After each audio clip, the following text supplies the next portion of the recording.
toujours en ce qui concerne l'analyse, hein, il y a aussi les frais de chantier, c'est-à-dire que lorsque vous aurez organisé votre chantier, il va falloir, en plus du maîtrise, calculer donc les frais de chantier, c'est-à-dire ce que ça coûte, le salaire du chef de chantier, éventuellement du conducteur de travaux, plus les installations, hein, voilà, et le fonctionnement de ces installations.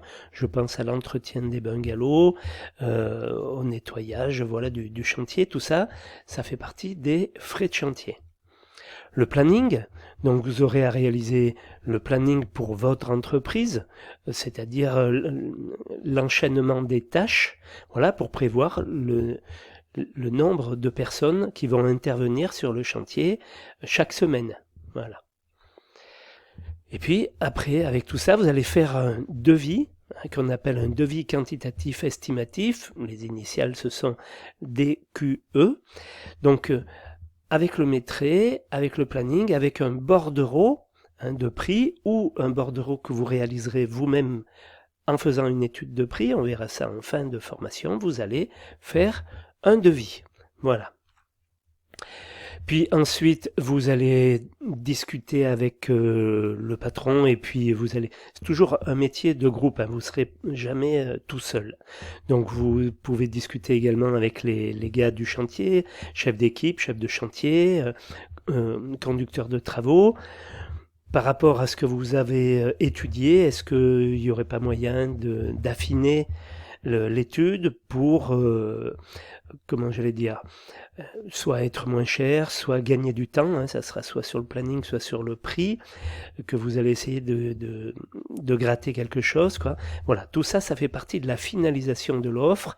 Vous verrez qu'on peut joindre au devis un mémoire technique, c'est-à-dire qu'on explique comment on a calculé son devis, hein, voilà, qu'est-ce qu'on a prévu sur le chantier, qui ne serait pas assez explicite dans le devis. Voilà, donc c'est pour ça qu'on fait ce qu'on appelle un mémoire technique ou une notice. Enfin, ça dépend d'une entreprise à l'autre. Chacun a sa façon de nommer ce document qui permet d'expliquer ce que l'on a prévu. Voilà, ça fait partie de la finalisation de l'offre. Ensuite, il y a la livraison de l'offre.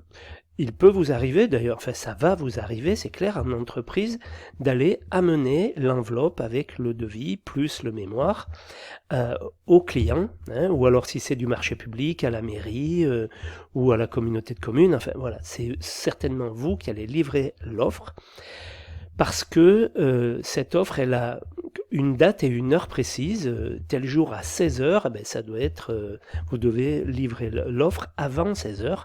À partir de 16h, 1 minute, c'est trop tard, l'offre ne sera pas reçue.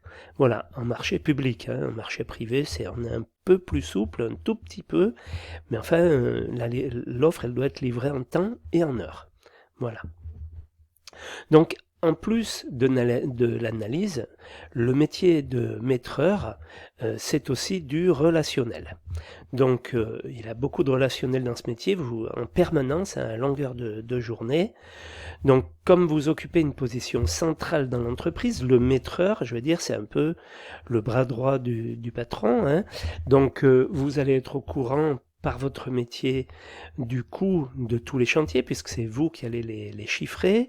Vous allez négocier le prix des matériaux, donc vous connaîtrez tous les prix, vous connaîtrez pour faire l'étude de prix les salaires du personnel, et puis à la fin d'une affaire, surtout, vous saurez dire si on a gagné de l'argent, si on a été à l'équilibre, ou si on en a perdu.